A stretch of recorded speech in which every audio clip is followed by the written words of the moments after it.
Hey everyone, APL here. It's been about 2 weeks since the last one of these that I did. So I just want to do a topic that I had a little more meatier material on, and that is listening to music. And that's a really important part of my daily kind of functioning, just making things creatively. But I think it just might be interesting for me to go through how I discover music and what I collect and whatnot. So, but yeah, because it's changed how and when I listen to music, or I've been intentionally changing that in some ways. But it used to be that I was just whatever music I was given or was played around me was what I was, gravitated towards later. And that's just kind of everybody, really.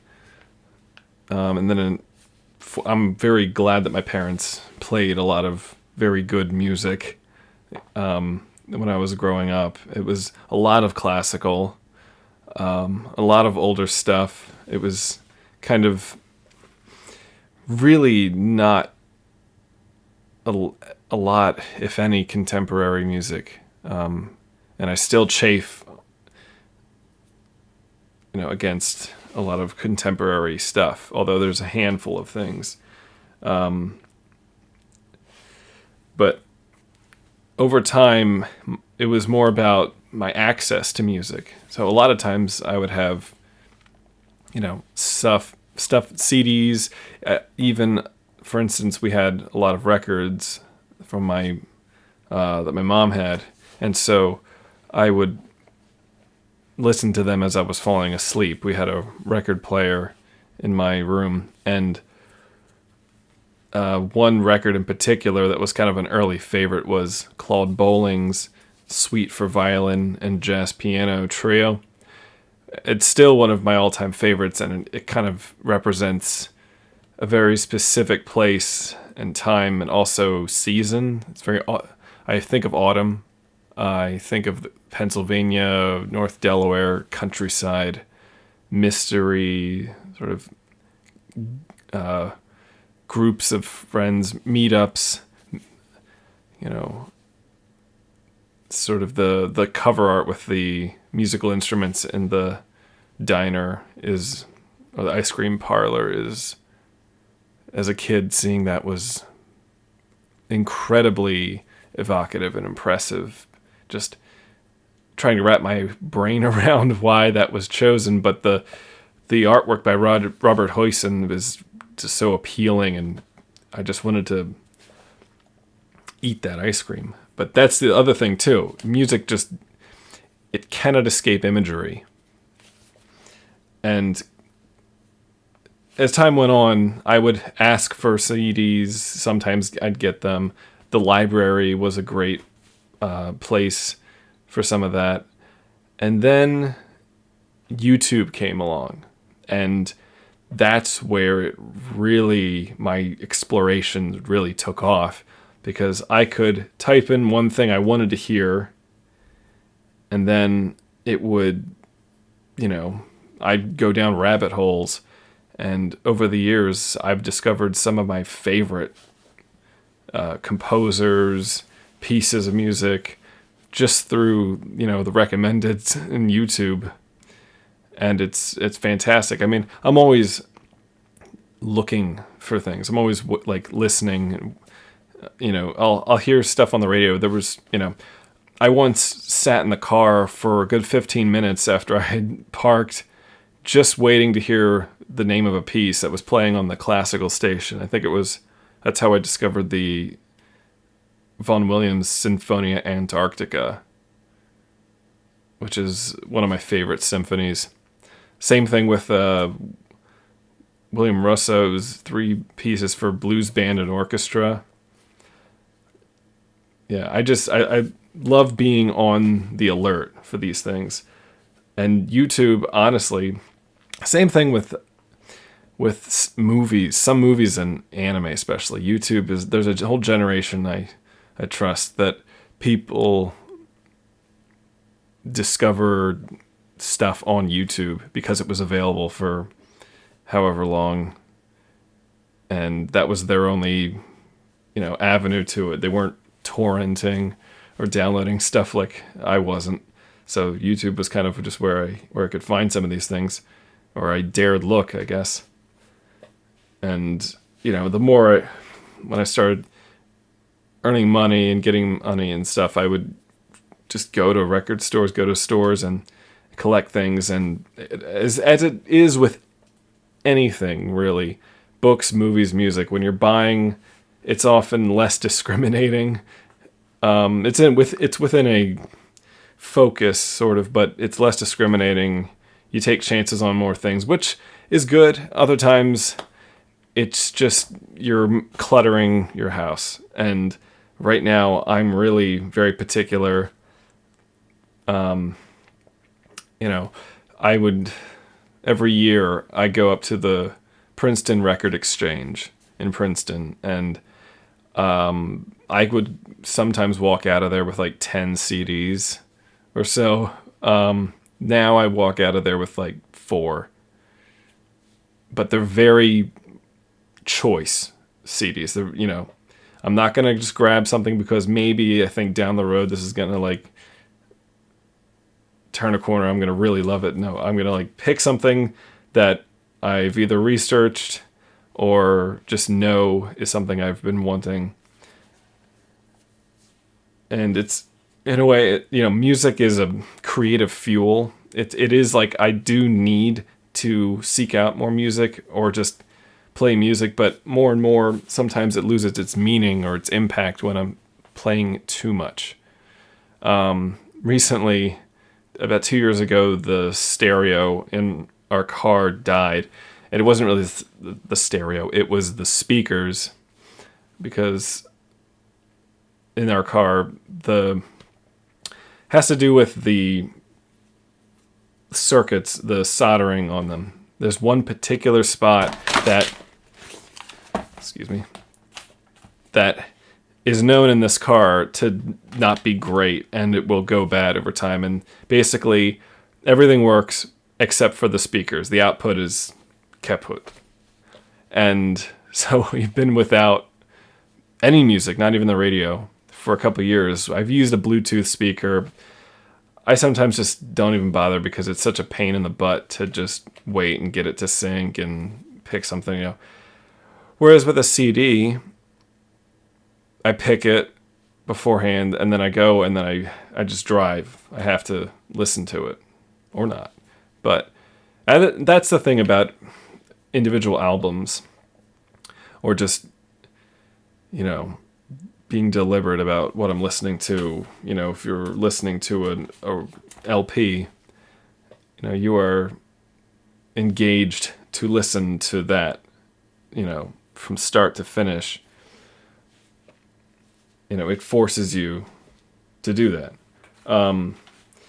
And the other thing is, it's just kind of, music kind of reminds you of things that are good in life, that are transcendent, that are true, beautiful, and you take a step back from the banality and mundane things. And, that's why music, in a sense, is so integral to church and that sort of thing, because it is uplifting, and if it's the wrong kind of music, it can just keep you down. And so it's good to use music as a medicine. It makes you want to live. It reminds you of what it is best as a human. But as a creative person, it also is fuel, and it doesn't even have to be intentional. Like I'm putting something on with the intent that it's going to give me a great idea. It could just be while I'm driving or doing something else. It's just playing in the background, but something syncs in my mind, and it's like an idea for an image. It's an emotion, a place, a feeling, and often stories I've been working on have been sorted out. Like a puzzling part of a story has been sort of untangled, and by listening to the music for something about it, it just loosens up stuff and rearranges things, and yeah, so it's essential. It is essential.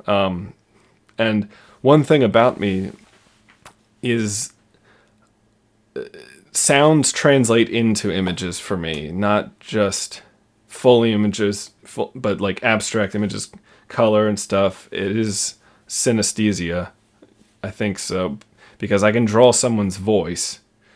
And so when I hear music, I tend to prefer music that has some kind of program to it, in terms of what like classical pieces are called programmatic music, where there's a narrative behind it, there's a story or an idea. It's not just the music, the composition for its own sake. There's something else behind it. And so I am curious, because I know other people do tend to listen to music in different ways for different reasons, but I'm always making playlists. I'm always trying to like create worlds with music, putting music together.